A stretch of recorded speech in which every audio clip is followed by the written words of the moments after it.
continuidade ao estudo que nós começamos, Ano Divino, e na aula passada nós fizemos uma introdução e após a introdução comentamos sobre duas doutrinas, a biologia e a teologia propriamente dita, ou seja, Deus. E na continuação vamos falar sobre a criação. Quanto à palavra, o termo criação vem do latim creare, no sentido de produzir, gerar, e também tem o seu sentido filosófico, histórico.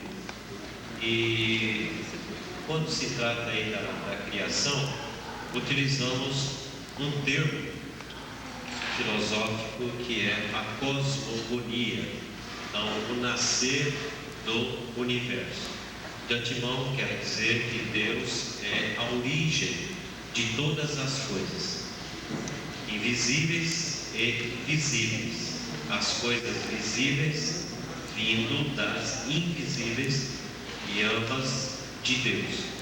Quanto à cosmogonia, o nascer do universo, há várias conjecturas em relação às civilizações.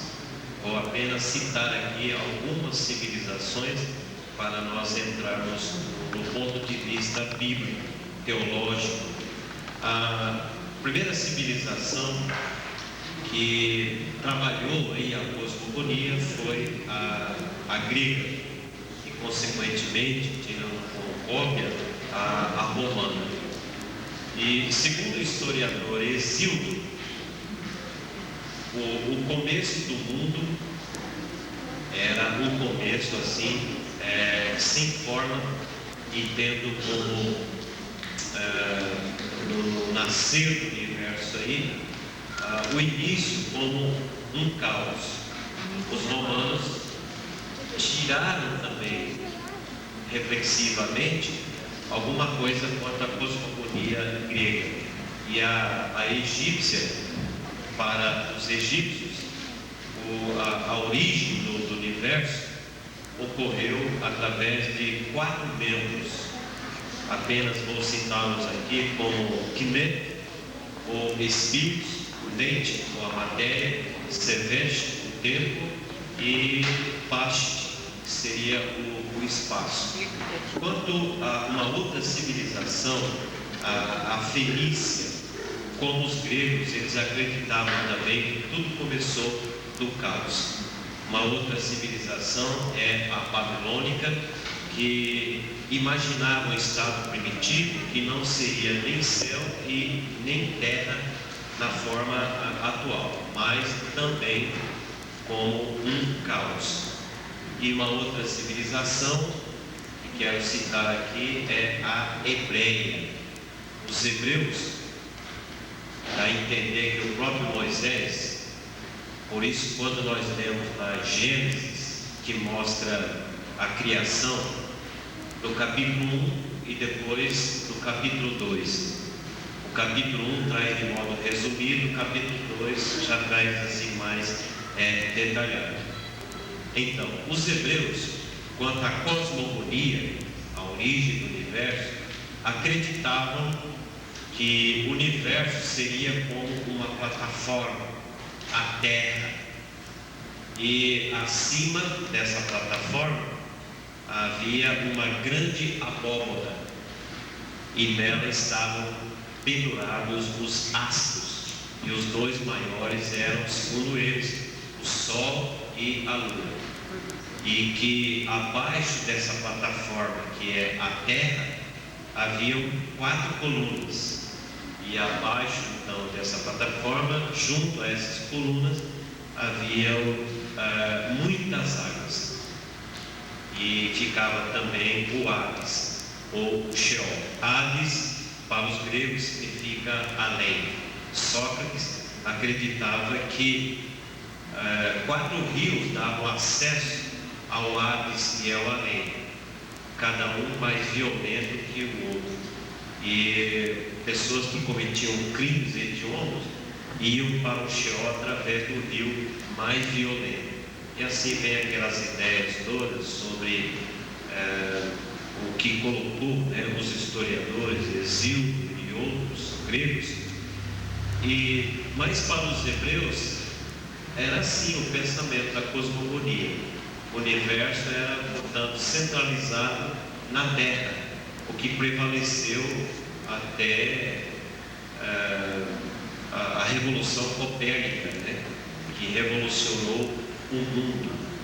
Era esta a visão, então, hebreia da origem do universo. Pense bem, a Terra, o centro do universo, e o Sol fazia uma trajetória contínua. E, portanto, pensavam eles que a Terra estava parada e o Sol, então, girando, dando noite e dia. Quem lê o Salmo 19 busca uma imaginação desta, mas, na verdade, após a Revolução Copérnica, e não só o que a Bíblia mostra, mas também a ciência hoje já tem comprovado que o heliocentrismo ele tem mais assim uma convicção da realidade. Assim está alguma coisa que queremos colocar sobre a cosmogonia. É bom lembrarmos também que existiram muitas teorias, e antes destas teorias é bom lembrarmos também no pensamento grego, a cosmogonia, no período da razão, que é o início da filosofia propriamente dita, veio lá o primeiro filósofo, Tales de Mileto, dizendo que o arquétipo, o princípio do mundo, era a água.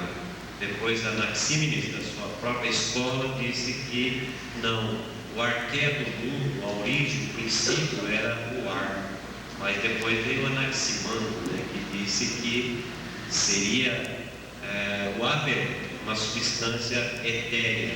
Mas veio um outro filósofo que disse que seria juntando terra, água e o ar e o fogo como a origem do universo. Mas na aula passada até nós comentamos sobre a visão joanina. João 1:1. Na verdade, o início, o princípio é o Logos, é o Verbo, é Jesus, portanto a palavra de Deus. Pois bem, quanto às teorias, apenas vou citar aqui algumas teorias. A teoria do Big Bang, a teoria da evolução teísta. A teísta crê na evolução, mas após a criação de Deus. A teoria darwiniana, após o seu livro escrito, que também revolucionou e traz até hoje uma certa consequência, principalmente quanto ao processo da seleção natural. E nós devemos então, quanto a isso, termos um certo cuidado com uma fundamentação bíblica. A seleção natural, na verdade, é algo que ocorre normalmente na natureza, mas jamais vamos pensar, como pensavam e pensam os revolucionistas, que tudo veio a partir de uma explosão química, formando então um unicelular que se multiplica até hoje. Nas escolas, até hoje, é ensinado uma versão contrária ao criacionismo, falando sobre o evolucionismo. Então, indiretamente, é colocado na 6ª série do ensino fundamental. Há uma outra teoria do intervalo entre Gênesis 1:1 e versículo 2. Há também a teoria do panteísmo, mas, como eu disse, não vamos comentar, trazer detalhes quanto a estas teorias. Vamos ao que seria importante no momento, comentarmos sobre a criação, uma vez que ela aconteceu partindo de Deus, o Deus que já comentamos aqui, uma triunidade, cada um com a sua função, o seu nome. Então Deus, Ele é que deu o nascer de todo o universo. Vamos partir desse princípio. Deus criou tudo do nada, após um planejamento através do Pai, com o envolvimento do Logos, que é a palavra, e a ação do Espírito Santo. Imaginar com detalhes a forma como Deus, além de planejar o universo e agiu para que ele surgisse, é complicado. Já explicamos que naquela época, quando tudo foi criado por Deus, havia o Pai, o Logos e o Espírito Santo. Agora imagine Deus que planejou, o Pai que planejou, e o Logos e o Espírito Santo em ação. Vejam lá quando no princípio ou no primeiro dia disse Deus através do Logos: haja luz. Quando essa luz não existia a luz solar, mas sim a luz cósmica, como é chamada pelos cientistas. Então a criação, como dissemos há pouco, é complexo o argumento, uma vez que a Bíblia não traz assim uma comprovação direta, textos diretos, há muitos enigmas, só Deus para nos revelar. E então é importante nós lembrarmos que a Bíblia traz alguns relatos quanto à criação. E quem tem aí a cópia do mapinha, nós fizemos questão de colocar no início, aqui na parte superior, um diagrama quanto à criação. Nós colocamos aqui que Deus, Ele criou tudo no universo simultaneamente. Primeiro, a criação espiritual e, consequentemente, a criação material.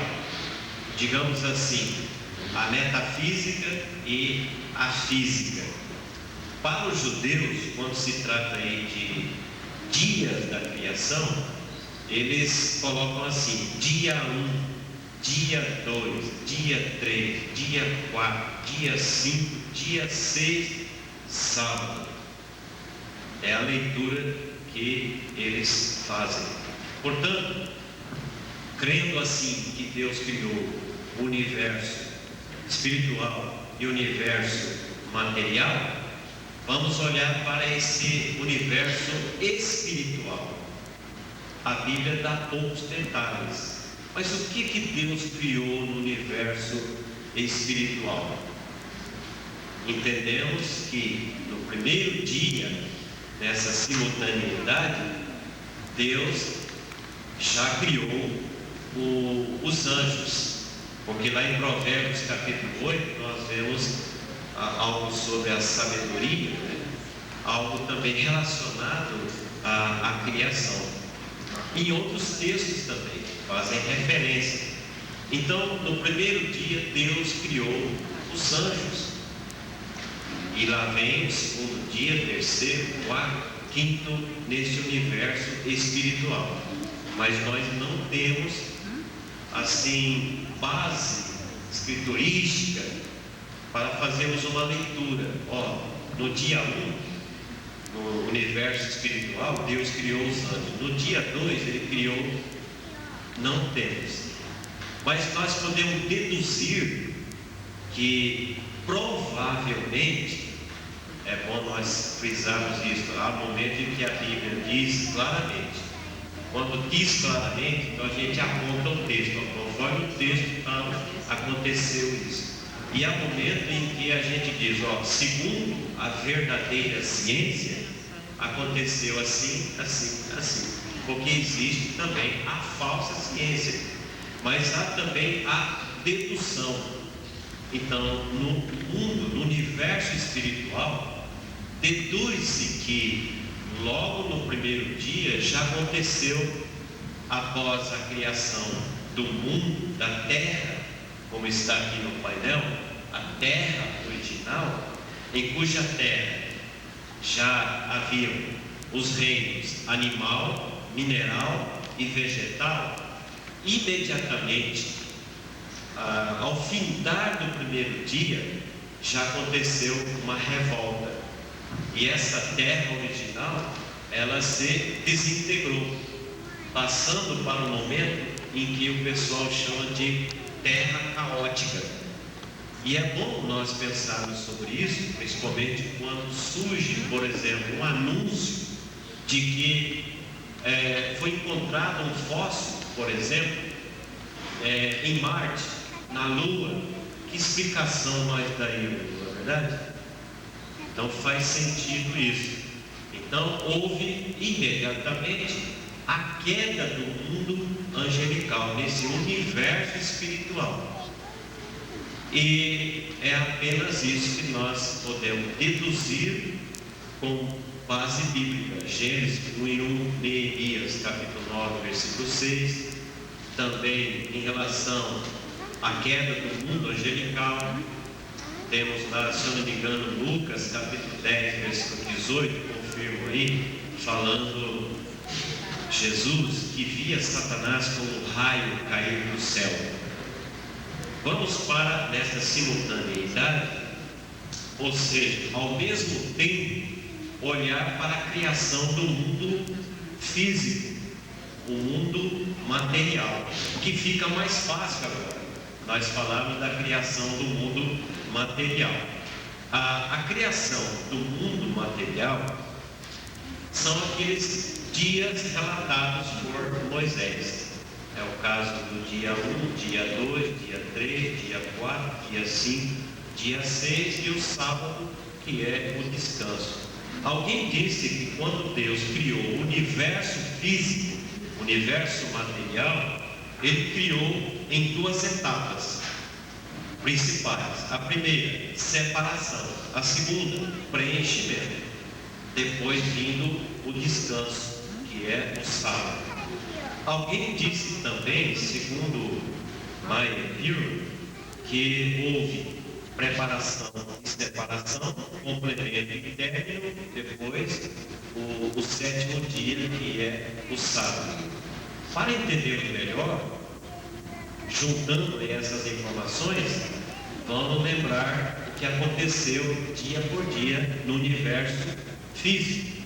Dia 1, disse Deus: haja luz, houve luz, e foi à tarde e à manhã do dia 1.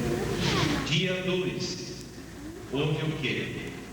Separação de céus e águas. Por isso que os judeus, os hebreus, acreditavam que o universo era uma bacia imensa, era a nossa terra, tendo na atmosfera muitas águas, e abaixo então desta plataforma, junto às colunas, também muitas águas, e logo após o Sheol, que é o mundo invisível. Muito bem. No dia 3, o que aconteceu? Nesse mundo físico criado por Deus, aí aparece a terra como ela é hoje, tendo então a porção seca e a porção líquida. Essa porção seca não era como é hoje, com 5 continentes, mas era apenas um continente, e não havia chuva, como veremos posteriormente quando falarmos um pouquinho sobre o dilúvio. Então a atmosfera era totalmente diferente. No dia 4 é que aparece o sistema solar. Hoje, olhando para o universo físico, sabemos que existem os planetas, e naquele conjunto LOC, tendo o Sol no centro. Mas logo veremos também que o sistema solar está em uma galáxia, e essa galáxia ela tem, segundo alguns cientistas, 120 mil anos-luz de comprimento. por uns 30 ou 40 de largura. Segundo eles, se nós pudéssemos olhar essa nossa galáxia de frente, nós veríamos ela como um chapéu, um disco voador, algo imaginário. Se pudéssemos ir lá em cima e olhar de cima para baixo, nós veríamos a nossa galáxia como um duplo espiral que parte e do contrário vem cortando outra espiral. Seria a nossa galáxia. E o sistema solar, olhando de frente, estaria na aba esquerda do chapéu. Apenas a nossa galáxia. Mas há infinidade de outras galáxias neste nosso universo. Aí vem uma pergunta, que alguém sempre faz: por que Deus escolheu a Terra para ser habitada entre planetas e até galáxias que existem, astros, que a Terra some de vista em relação ao tamanho dela, comparando com os outros astros? Basta lembrarmos que no sistema solar eram quantos planetas? 9, Já desclassificaram o Plutão, mas o Plutão é o último planeta.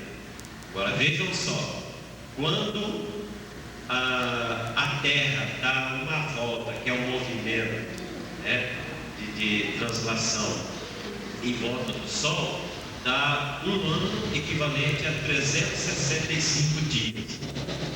Já o Plutão, quando ele faz uma volta, a Terra faz, portanto, quantas voltas?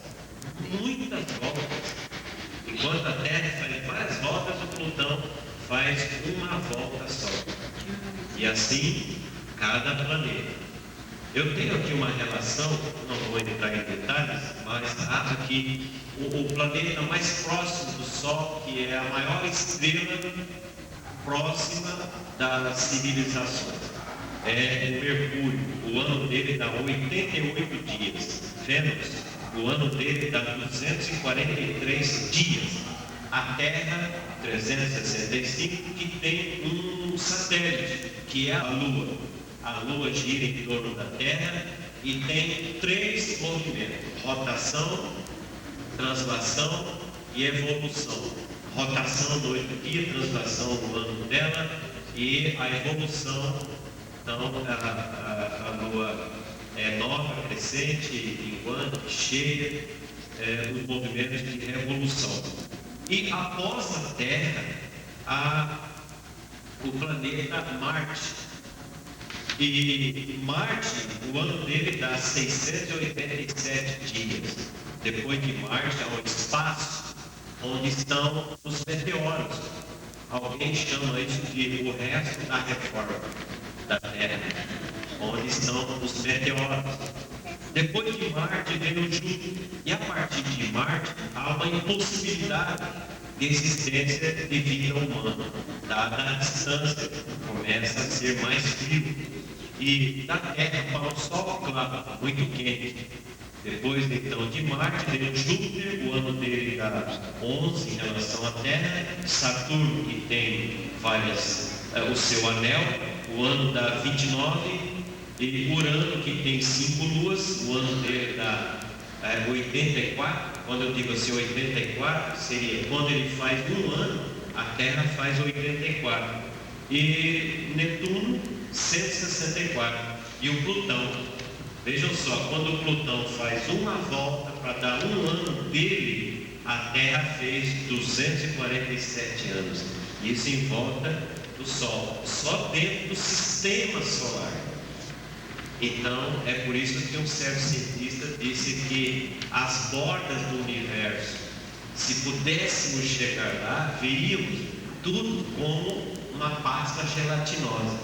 E alguém disse que todo esse universo é o quintal de Deus.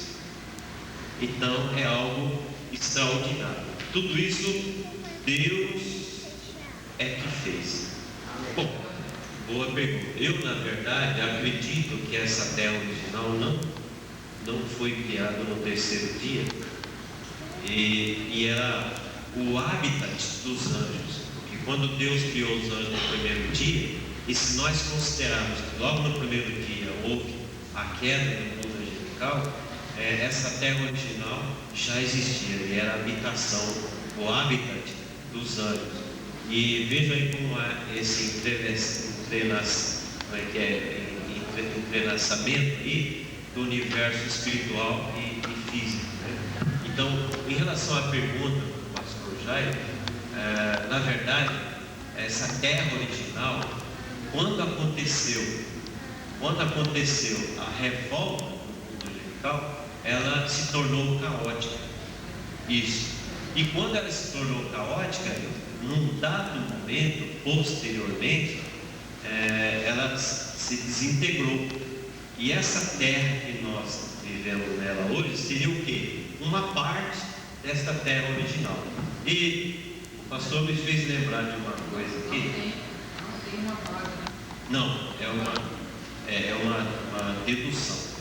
Até disse aqui: se os anjos caíram logo no primeiro dia, a terra original, ela, conforme Provérbios capítulo 8, já existia. Porque lá em Provérbios capítulo 8 diz que quando Deus criava, os anjos louvavam por causa da criação.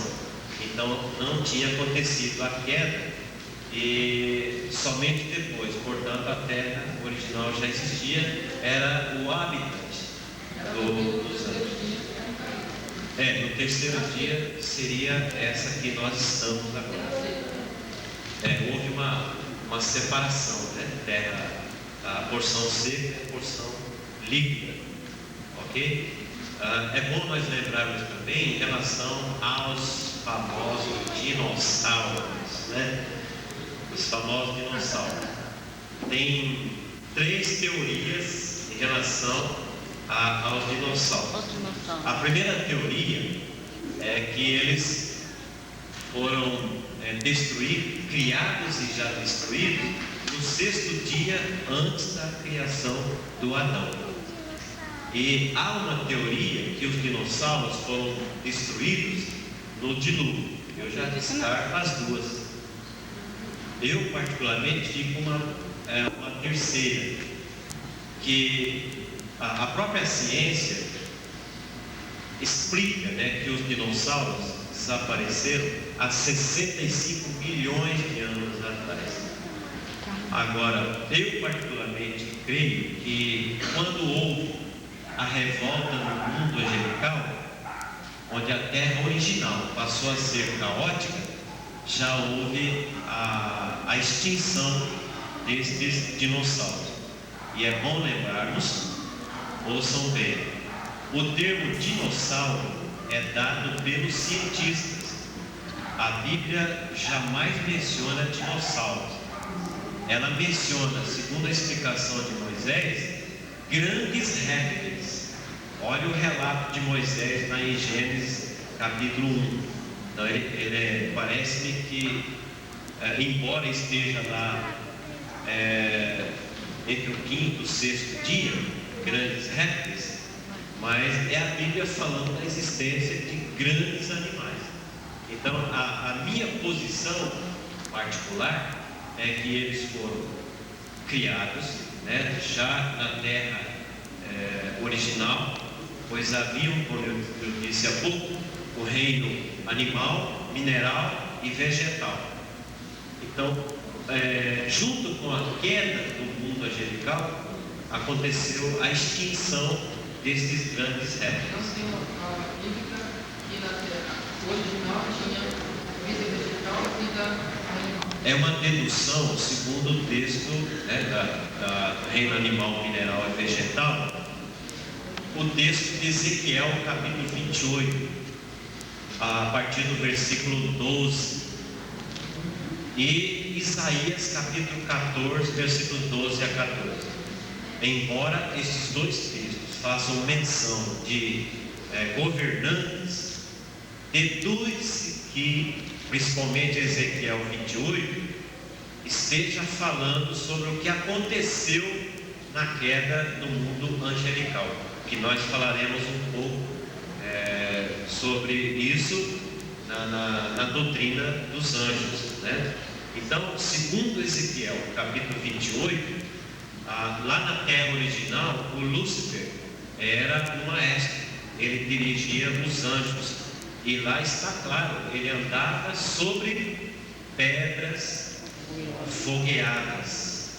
Então dá a entender que havia ali o reino animal e vegetal. Só falta agora, isso nós colocamos como dedução, o reino animal. Quanto ao reino animal, nós colocamos então o que concerne aos chamados na atualidade de dinossauros. Então volto a repetir aqui a minha opinião particular, que haviam animais que são chamados hoje dinossauros, mas com a revolta do mundo angelical eles foram extintos. Mas há quem creia que foi no 6º dia da criação, antes da criação, né, do homem, no caso o Adão. E há ainda um grupo que pensa que os dinossauros existiram até o dilúvio. Quando Deus criou o universo, Ele criou o espiritual e o material. No universo espiritual, Ele criou os anjos. Imediatamente, Ele criou a terra original, que tinha um aspecto totalmente diferente do aspecto atual. A diferença era que, vamos imaginar assim, juntando todos os planetas do sistema solar, seria esse bloco a terra original. Então, no sentido espiritual, os anjos moravam ali, ok? Aí houve a queda do mundo angelical. Essa terra original se desintegrou. No 3º dia, quando Deus fala lá, porção seca e mares, então ele teria aproveitado, porque na criação tem 2 palavras, assá e bará. Bará do nada, veio do nada, e assá do que já tinha. Então dá a entender que Deus pegou uma porção dessa terra original anterior e fez essa terra que nós estamos, que no 3º dia, agora no 3º dia, há a separação da porção seca, porção líquida e mares. A doutrina dos anjos. Conforme Gênesis capítulo 1, versículo 1, Neemias 9 e 6, Colossenses 1, 16 e 17, deduzimos que os anjos são seres espirituais. Eles existem e foram criados por Deus. Portanto, eles são filhos de Deus por criação. É diferente do homem, que é filho de Deus por formação, que é diferente do crente, que é filho de Deus por adoção, que é diferente de Jesus, que é filho de Deus por geração. Ok? Então os anjos são criados por Deus, existem após a triunidade. Os anjos têm um ponto de partida, são eternos, mas tem um ponto de partida. Deus não tem princípio e nem fim, Ele é atemporal. E quanto à origem, está aí, depois da triunidade. E a criação, como foi? Foi feita assim, num aspecto simultâneo, mas todos criados de uma vez. Agora, detalhe para saber como Deus criou os anjos, na Bíblia não tem, é difícil. Basta lembrarmos que Deus criou todos os anjos de uma vez. Quantos são? São milhares de milhares. É Apocalipse 5,12, né? Confiram aí. Milhares de milhares, todos criados de uma vez. Então já cai por terra a ideia de que Satanás cria demônio. Ele não tem poder de criar. Deus criou todos os anjos de uma vez. A natureza dos anjos são espirituais, podem se transfigurar, são belos, formosos. A idade deles, milhares de anos, né? Milhares de anos. Hoje, na atualidade, né, a gente ouve música, por exemplo, de Raul Seixas, uma música que diz: tenho 10 mil anos, né? Alguém já ouviu falar sobre isso? Mas tem muito mais do que isso, viu? Os anjos têm milhares de anos. E quanto ao caráter, os anjos, antes da queda, no mundo angelical, eles eram santos apenas no caráter, porque houve uma revolta no mundo angelical. Quanto à categoria, nós não temos na Bíblia uma explicação em relação a esse grande exército chamado exército celestial, o exército dos anjos. Mas cada um tem a sua personalidade, a sua posição. Agora, quanto aos nomes, cada um tem um nome, e Deus conhece um por um. Ele é o Criador. A Bíblia menciona alguns nomes importantes. Por exemplo, o Miguel, que hoje é o chefe dos anjos, né? O Lúcifer, que perdeu essa posição, passou a ser Satanás. Também o anjo Gabriel, o mensageiro de Deus, e muitos anjos. Nós temos que ter cuidado com uma corrente atual que traz uma relação de nomes de anjos protetores.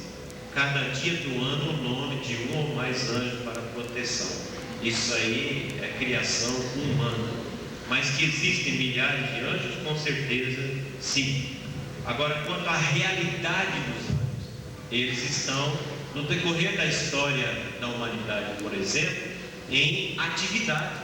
Quando Jesus estava, por exemplo, morrendo na cruz do Calvário, eles sabiam de muita coisa, porque o conhecimento deles é sobre-humano, embora limitado, não são oniscientes, mas eles, quem sabe algum anjo dizia na hora da morte de Cristo, né? Eu sabia mais ou menos que alguma coisa ia acontecer assim, mas desse jeito eu não sabia não, né? E os anjos são magníficos em poder. A Bíblia relata lá, um anjo apenas matou um exército inimigo de Israel de quantos mil soldados? 175 mil, né? Jesus, sendo preso, disse: não poderia eu rogar ao Pai, ele enviaria 12 legiões de anjos. Se for a contagem romana, uma legião 6 mil, 12 vezes 6, 72 mil anjos, que arraso faria. Quanto ao louvor, os anjos louvam a Deus por conta da criação. É o caso da terra, principalmente a terra original. Agora, o louvor da igreja é por conta da redenção, como salvos em Cristo Jesus.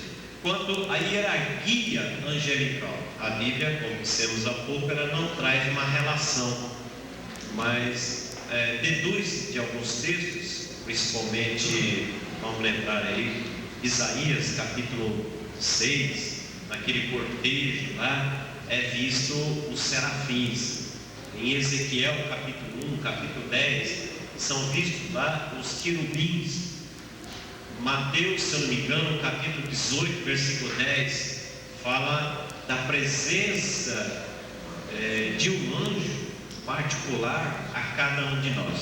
Só que nós não podemos deduzir que temos um anjo na nossa cola todos os segundos, porque Deus, quando quer nos ajudar, Ele age segundo a sua vontade. Mas Ele ordenar um anjo que está lá junto a Ele, no terceiro céu, para nos socorrer num dado momento perigoso, Ele pode fazer.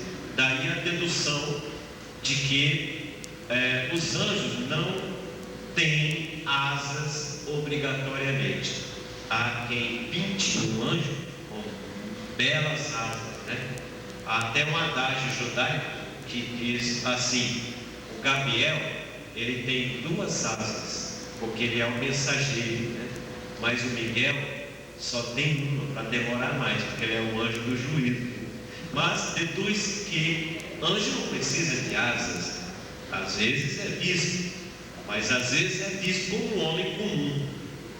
Então é interessante isso. na hierarquia, após o relato bíblico, nós temos aqui o anjo do Senhor, que às vezes é o próprio Senhor Jesus. Temos também o arcanjo Miguel, que após a queda do Lúcifer, ele passou a ser arcanjo, o anjo-chefe, o maestro, que conduz os demais anjos, principalmente para a adoração a Deus. Há também principados, potestades, e, como já dissemos, o anjo Gabriel também. Há também um grupo que está no primeiro escalão, que é o grupo dos querubins, que significa guardadores, cobridores, visto lá em Ezequiel capítulo 1 e também capítulo 10. Quanto aos serafins, capítulo 6 de Isaías, versículos 1 a 6, são uma hierarquia de anjos que são responsáveis, a música, por exemplo, a purificação, enquanto que os querubins são responsáveis à guarda. Exemplo de querubins, quando o homem caiu lá no Éden, então 2 querubins guardaram a árvore da vida, com a espada. Já exemplo de serafim é o próprio Isaías. Aliás, é o único momento na Bíblia que é exaltado a santidade de Deus, repetido 3 vezes. Por isso, há quem diga que o primeiro atributo do caráter de Deus é a santidade, porque lá santo, santo, santo, e os serafins. Isso mostra que lá nas regiões celestes há corais de anjos. No nascimento de Jesus, há um coral de anjos cantando. Então isso faz referência principalmente a esse grupo de anjos que é formado de serafins. Esta é uma hierarquia com base em alguns textos da Bíblia. Agora, a hierarquia, como é lá na terra original, não sabemos.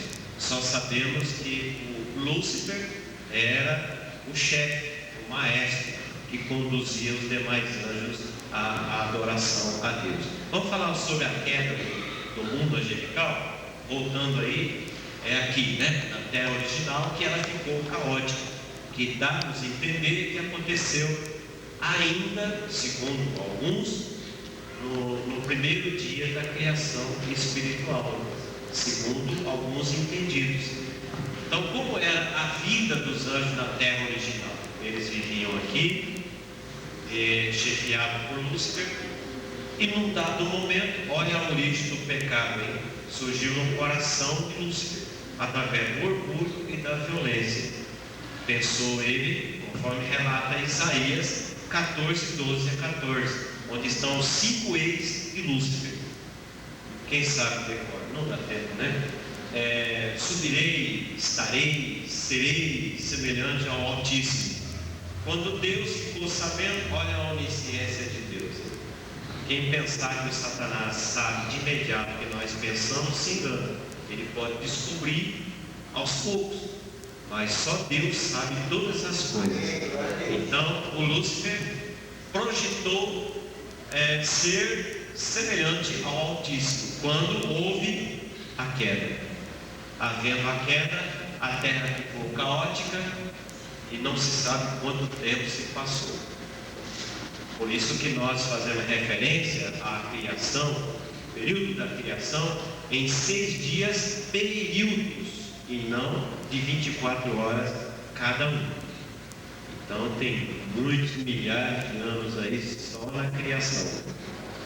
Bem, o Lúcifer caiu, então diz o texto lá de Isaías 14 e também Ezequiel 28, que ficou o caos, que seria então a terra caótica. Não se sabe quanto tempo se passou, portanto. Mas, falando ainda sobre a queda do mundo angelical, a doutrina dos anjos, na sequência diríamos que, bem mais tarde, o Lúcifer, que significa aquele que brilha, perdendo a posição, ele projetou um reino que é chamado por Paulo em Efésios capítulo 6, versículo 12, de reino das trevas. E ele convidou muitos serafins, querubins, anjos que caíram, que aproveitaram aquela revolta no mundo angelical. Uma boa parte não aceitou o convite e ficou dividido assim. Então, após essa revolta do todo dos anjos, a maior parte continuou com Deus, não cai mais, passaram no teste, porque na verdade foi um teste. São seres espirituais. E uma terça parte se envolveu com essa revolta lá no mundo angelical. E dessa terça parte, 2 grupos surgiram. Um grupo não aceitou o convite do Satanás para participar do reino dele, mas eram ferozes. O que Deus fez? Dê uma olhadinha aqui nesse desenho que representa o Sheol, é o mundo invisível. Então temos aqui um abismo e um poço do abismo.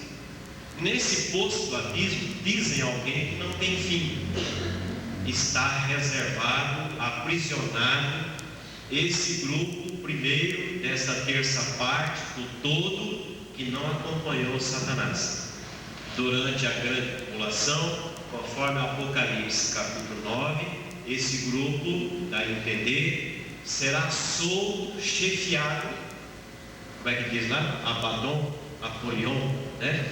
E eles vão sair durante 5 meses dentro da grande tribulação de 7 anos para danificar.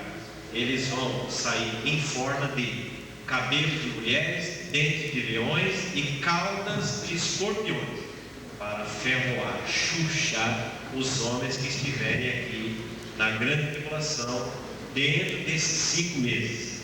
E a morte fugirá. Imagine como ficarão os homens nesta ocasião. Depois serão recolhidos. Esse grupo, chamado de anjos caídos, anjos maus, violentos, serão novamente presos aqui. Então, voltando àquele diagrama invisível aqui, né, da totalidade dos anjos, na terça parte dividiu-se em 2 grupos. Eu falei do primeiro. Agora o segundo grupo é aquele grupo dos demônios que acompanharam o Satanás. Desobedientes. Quantos são? Milhares. E entre eles há uma classificação, porque é um reino, é um exército. De acordo com Lucas 10, 18, de acordo com Daniel, capítulo 10, versículo 20, de acordo com, enfim, vários textos da Bíblia, deduzimos que este reino das trevas é um reino muito bem organizado. O Satanás é o chefe, ele tem subchefe, é como um exército mesmo humano. Então ele tem súditos, e entre os súditos ele tem, por exemplo, conforme Daniel 10, 20, ele tem um anjo que é chefe em cima, na área espiritual, de cada país do mundo. Nós temos lá em Daniel um príncipe da Grécia, um príncipe, não me lembro outro país, Pérsia, isso. E tem lá então, nessa organização, essas posições. E finalmente, Satanás no seu reino tem o que é conhecido de demônios. Várias legiões, e eles trabalham conforme a natureza que eles têm. Por exemplo, natureza como animais, rastejam como serpente, pulam como canguru, e cada um tendo a sua natureza de viver em lugares úmidos, escuros, frios. Portanto, é assim que eles agem. Agora, olhando para uma sociedade, por exemplo, na Terra, uma região, por exemplo, nós sabemos que eles, conforme, qual é o texto, né? Marcos capítulo 5, fala do endemoniado de Gadara, quando Jesus expulsa os demônios, eles falam, pedem para não tirar daqueles termos. Então são esses demônios aí, eles não gostam de sair dos termos. Então eles moram em bairros, eles moram em rodovias, por exemplo, para provocar acidentes. Por isso que o crente, quando viaja, tem que orar. Tem crente que ora pedindo: Senhor, ponha 2 anjos, né? Já dá, né? Põe aqui. Tem uns que é mais medroso, pede 10 anjos, né? Para guardar o avião, guardar o ônibus, né? Então, o certo é que o crente tem que orar. E às vezes a igreja tem que orar para terreiros serem desfeitos, para aí, por exemplo, ocorrência de homicídios, que ocorrem vários em um bairro, por exemplo. O reino das trevas, potestade, príncipe das trevas, né? Trabalha nessas condições. Olha, não dá mais tempo, também não gosto muito de falar nesse momento aqui de a ação de demônios, mas é bom nós lembrarmos 9 horas mesmo. É bom nós lembrarmos alguma coisa sobre, por exemplo, o Espiritismo, né? Eu acho que é bom.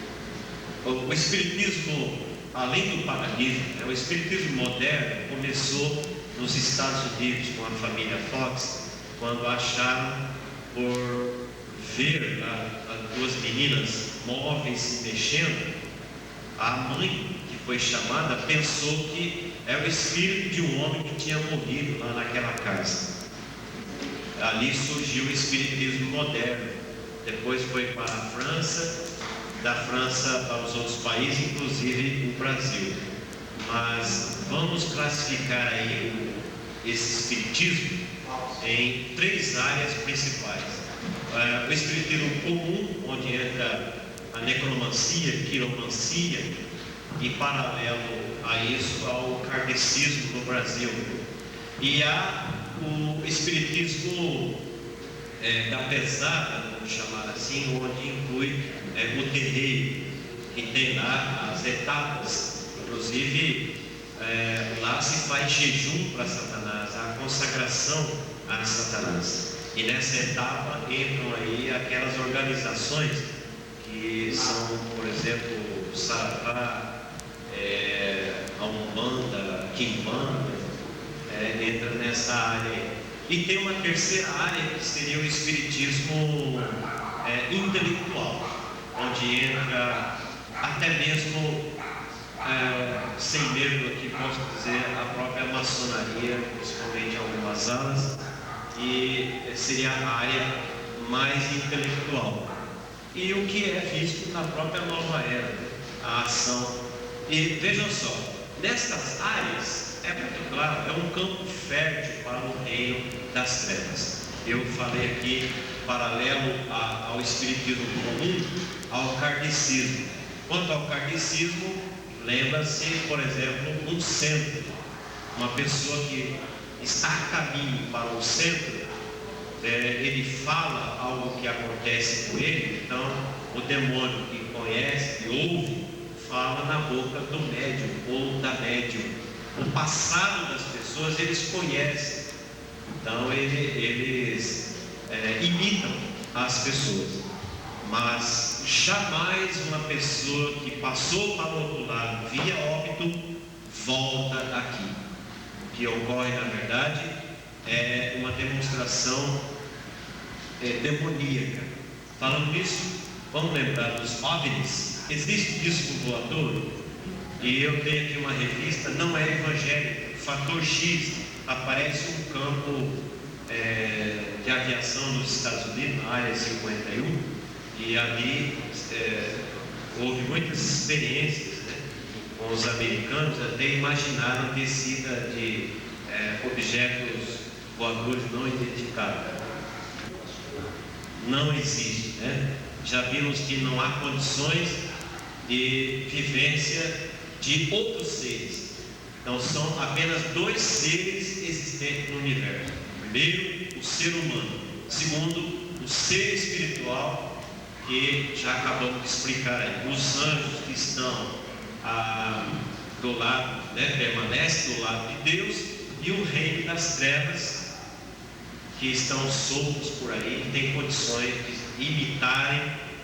Segundo aos Coríntios 11:14, que fala: não é maravilha, porque o próprio Satanás se transfigura em anjo de luz, Paulo diz lá.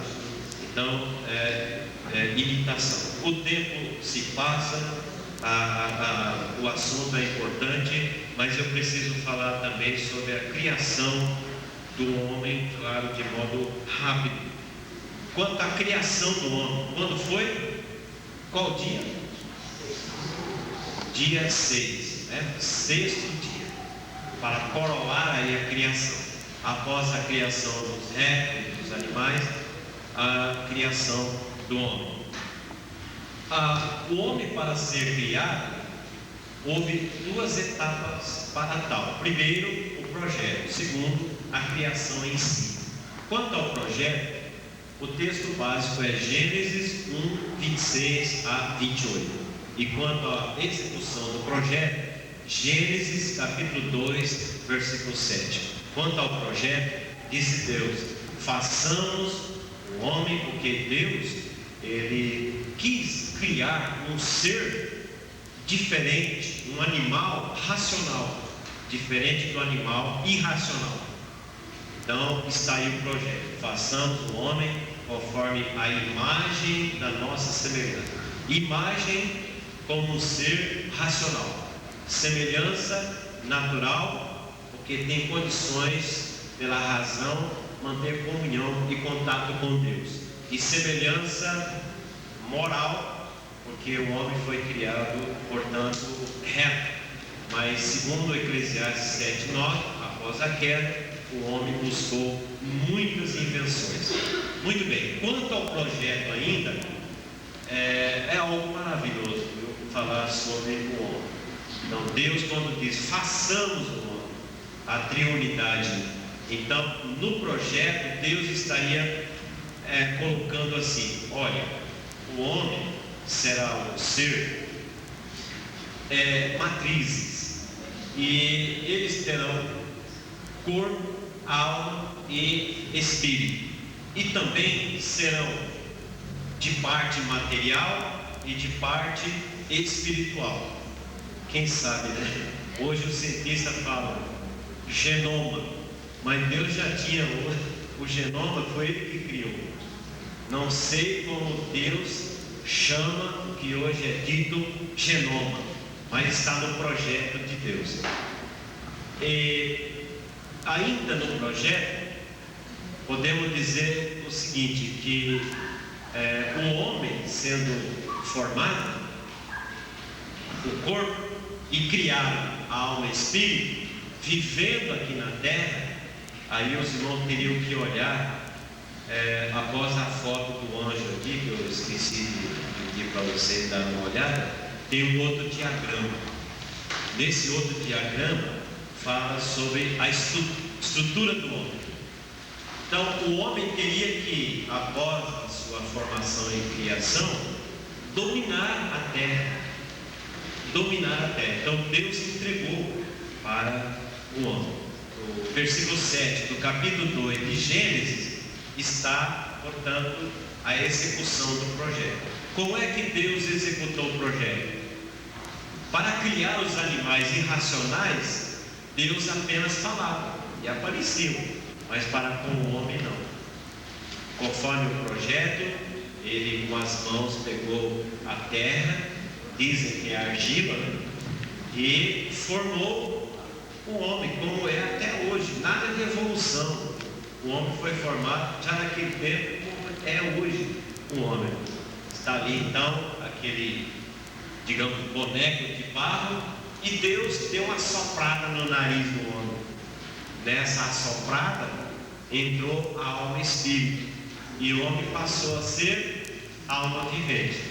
O Adão, que veio da terra, foi formado primeiro, e da costela dele Deus tirou, tirando a costela, forma a sua companheira. E ali está o ato criativo de Deus. Após este ato criativo, eu diria que dá-se continuidade. Por isso que eu disse que Deus não faz cópias. Então é difícil imaginar aí, como é que chama a cópia que o homem quer fazer hoje? Clone, né? Para Deus não há clone. O homem quer clonar o corpo do homem. Mas eu pergunto, será que o homem clona a alma e o espírito do homem, caso seja clonado o seu corpo? Jamais. Então Deus não faz cópias, Ele faz matrizes. Portanto, vamos pensar um pouquinho sobre a estrutura do homem. É o que está aqui no diagrama. Bem, o homem, ele é um ser projetado, criado, como nós dissemos. Do lado material é o corpo animado, então é o corpo vivo. E do lado espiritual está o corpo, o homem interno, que é a alma mais o espírito. Pensando um pouquinho sobre o corpo, é mais fácil, né? O corpo é palpável, tem 5 sentidos: a visão, a audição, olfato, paladar e tato. Para quê? Conhecer o mundo. Mas a alma do homem, que é nefesh no hebraico, psique no grego, tem 3 faculdades. Primeira, intelecto. Segunda, sentimento. A terceira, volição ou vontade. Na faculdade intelecto tem 3 áreas: a área da memória, passado, registra; a área da razão, então é o momento; e a área da imaginação, onde está o futuro. E quanto ao sentimento, o homem sente dor, fome. E quanto a volição, que é a vontade, então ele coloquemos aí, né? Ele pensa, ele age, ele deseja, é o que ocorre.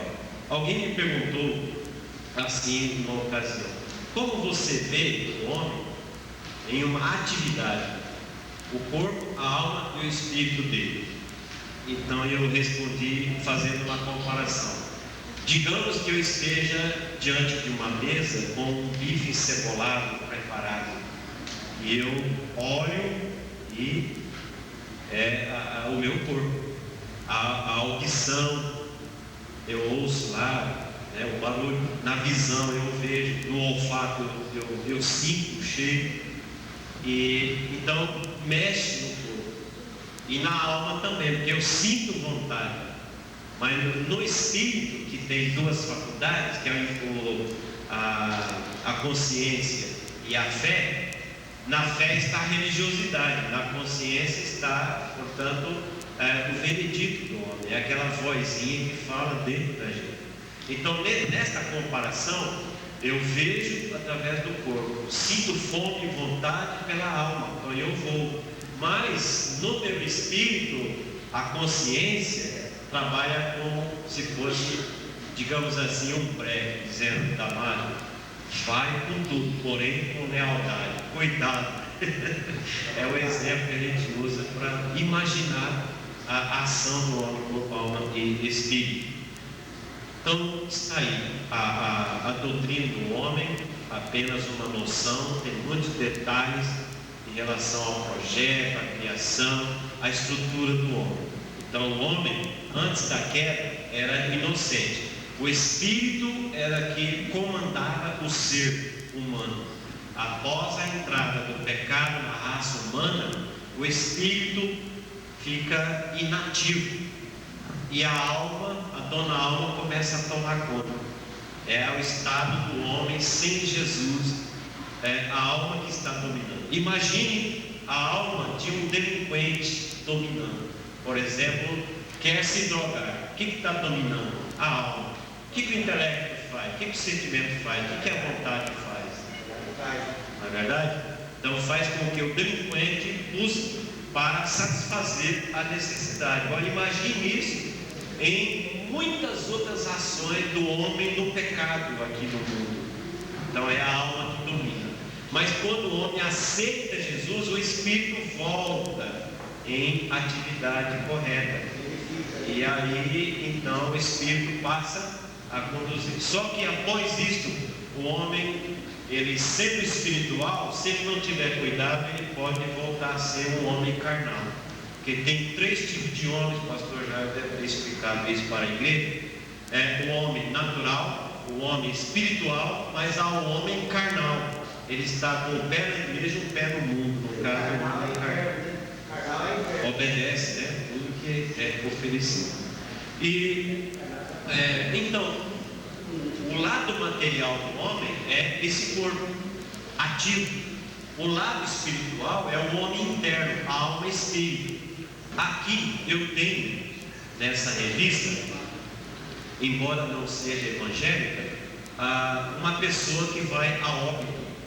Quando uma pessoa vai a óbito, na verdade, é o homem interno saindo do homem externo.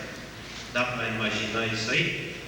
Quem vê alguém morrendo, o que está morrendo é que percebe isso. Quem está assistindo alguém morrer, só vê a pessoa morrendo.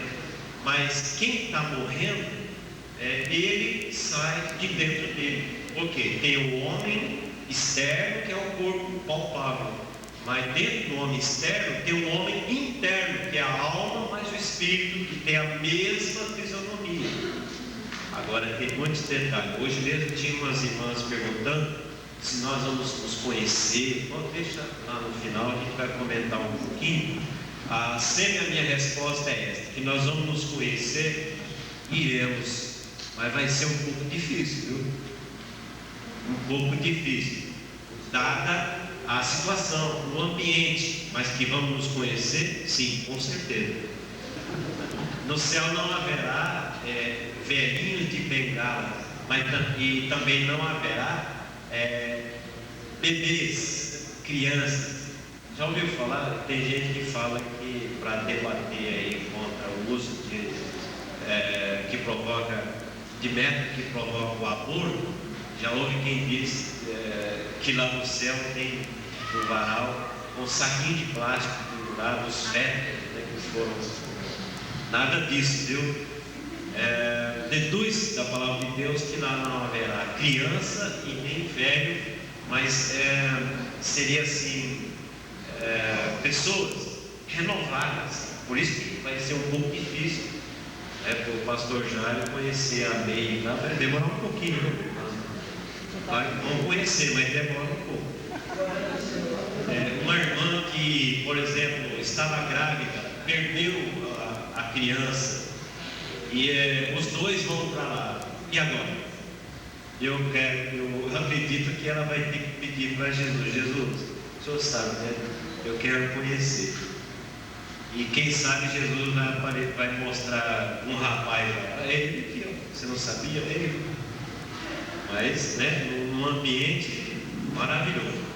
Porque hoje, quem tem o privilégio de ser arrebatado, ir lá e Jesus mostrar o que tem lá, Jesus não tem dificuldade. No estalo de dedo dele aparece um telão, por exemplo, mostrando uma dúvida. Por exemplo, a morte dele na cruz do Calvário. O irmão quer saber. Então ele faz assim, aparece um telão, você vê como é que foi a morte dele na cruz. São detalhes importantes, né? Eu tenho que olhar para o relógio. Assim, termino então aqui a doutrina do homem e passo. Eu tenho que lembrar uma coisa também em relação ao homem. O homem, após a entrada do pecado na raça humana, o homem que tem a alma comandando o seu ser, ele passa a ter também 6 instintos. Primeiro, instinto, aquisição. Segundo, domínio. Terceiro, autoproteção. Quarto, reprodução. Quinto, comunhão. E sexto, alimentação. Por isso que hoje há essa agitação toda no mundo.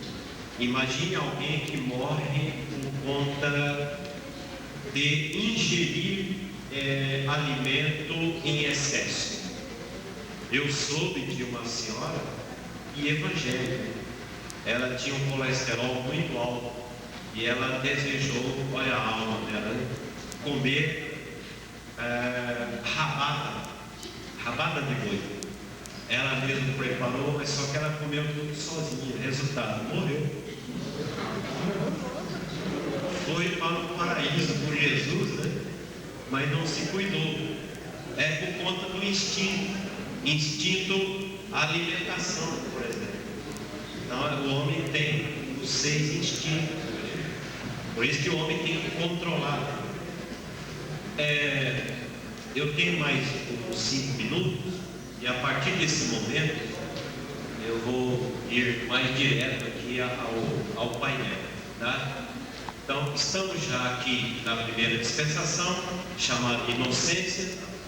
O homem foi formado e criado, formado o corpo externo e criado alma e espírito, está aí o ser humano.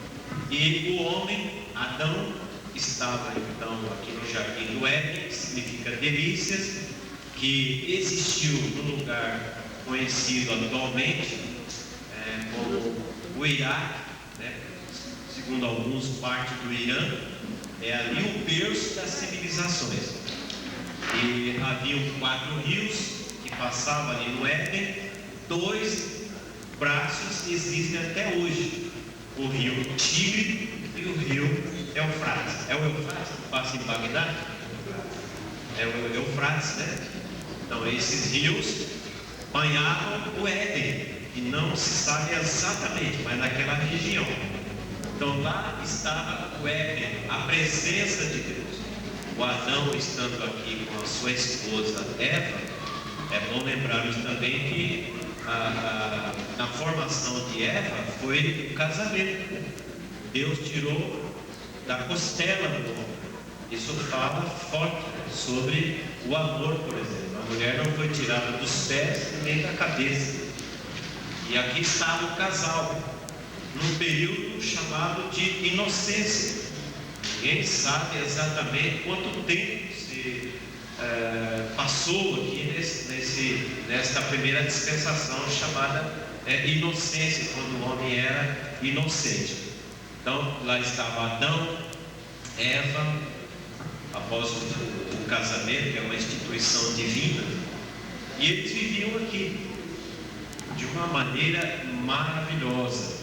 Há quem diga que o Adão, nesse estado, viveu milhares de anos. Eu particularmente não creio que foi milhares de anos aqui na dispensação da inocência, porque é verdade que a Bíblia diz que o Adão morreu com a idade de 930 anos, mas dá a entender que é uma idade após a queda. Ele viveu um bom tempo no estado de inocência, o que para mim não significa que ele viveu milhares de anos, mas viveu um bom tempo aqui no estado de inocência. Já, é verdade. Então viveu um bom tempo. E tem muitos detalhes, né? O Adão estava aqui, o serviço era lavrar a terra, e ele deu nomes aos animais, né? Antes da formação da Eva, né? Ele deu nomes aos animais. E agora imagine dar nomes aos animais. Aí é que está. É só observar como era a estrutura do homem antes da queda.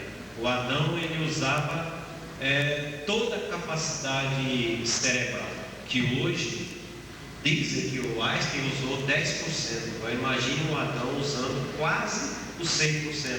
Tinha ou não tinha condições de dar nomes a todos os animais existentes naquela época? Então era uma capacidade extraordinária. O hemisfério esquerdo, direito do ser humano é uma capacidade tremenda. E vendo ele que entre os animais havia o macho e fêmea, foi quando ele sentiu necessidade de uma companheira, e Deus então fez o primeiro casamento, como já dissemos, e lá estava a sua mulher. Ele declarou: agora sim, esta é osso dos meus ossos e carne da minha carne. Mas num belo dia, num belo dia, aparece quem? O Lúcifer, ou melhor, o Satanás. Satanás, adversário, diabo, diaboloi, divisor. E há uns 40 nomes na própria Bíblia em relação ao Lúcifer que caiu, passando a ter, portanto, esses nomes, cada nome um significado. Beelzebul, príncipe das trevas e outros. Ele não podia entrar em forma angelical. O que ele fez? Enquanto Eva estava próxima à árvore da ciência do bem e do mal, são duas árvores, né? Da vida, da ciência do bem e do mal. Por que esta árvore? Deus ia fazer com que o homem fosse provado em um teste. Como sabemos, não passou no teste. E haviam já os animais. Então, o Satanás se utilizou de um dos mais belos animais, que hoje é a serpente, que dá a entender que antes ela era diferente, andava ereta, até quem diga que ela voava, não sei, mas que era um dos animais mais bonitos, era a serpente. Ele se incorporou na serpente e dialogou com Eva, onde abrangeu o ser da Eva. E ele então começou a dizer, porque ele conhece a palavra, a Bíblia, só que ele torce. Então ele diz: é assim que Deus falou, que não pode comer das árvores, sempre o contrário. E ela então conversou, dialogou. Alguém culpa Eva por isso, mas a verdade é que ela não tinha consciência do pecado, ainda não existia, mas ela dialogou.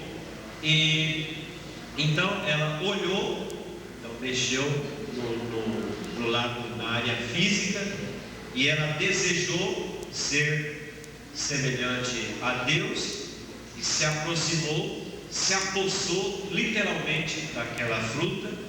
Não se sabe se é maçã, se é pera. O importante é saber que houve essa desobediência. Deus já havia advertido que não comesse daquela árvore específica. Era uma árvore comum, mas eles não podiam comer do fruto desta árvore. Então ela pegou o fruto, comeu, morreu espiritualmente. Então mexeu com o corpo, alma e espírito.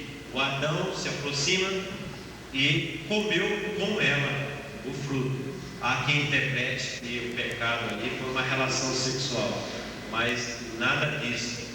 Na verdade, não foi isso. Foi a desobediência. Comeram o fruto. Ela não conhecia o mal, vamos dizer assim, só conhecia o bem, né? Bom, meu tempo esgotou. Até uma próxima oportunidade, se Deus quiser. Amém, irmãos. Todos gostaram da saúde, amém? Amém. Então eu gostaria que os irmãos já ficassem preparados para os irmãos fazerem perguntas. Não é fácil falar desses assuntos aqui. Eu tive uma oportunidade em Teodoro com o pastor Luiz Carlos de Araçatuba. Ele tinha esse painel também. Foi a última vez que eu tive a oportunidade de conhecer esse estudo e as explicações. Logicamente que 4 cultos nós separamos aqui para destrinchar, né? Todas essas etapas é pouco tempo. E é difícil para o pastor Damásio separar os pontos críticos e passar isso para nós aqui nos cultos que nós demarcamos. Não é fácil para ele também escolher os pontos críticos para explicar para a gente, para que a gente possa entender daqui para frente. Amém, irmãos?